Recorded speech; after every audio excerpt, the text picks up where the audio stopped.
দিনটা ছিল 23শে ডিসেম্বর আর হাতে ছিল 3 দিনের ছুটি।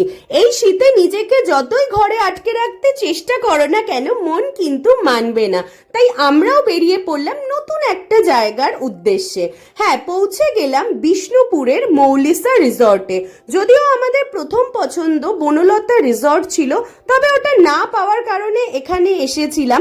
তবে এটাও কিন্তু দারুণ ছিল। আমরা ট্রি হাউসটা নিয়েছিলাম, যেটা আমাদের খুব পছন্দ হয়েছিল।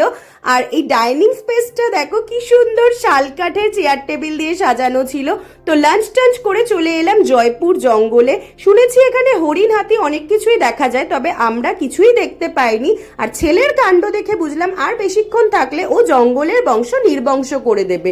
তাই তাড়াতাড়ি ফটোশুট করে চলে এলাম রুমে।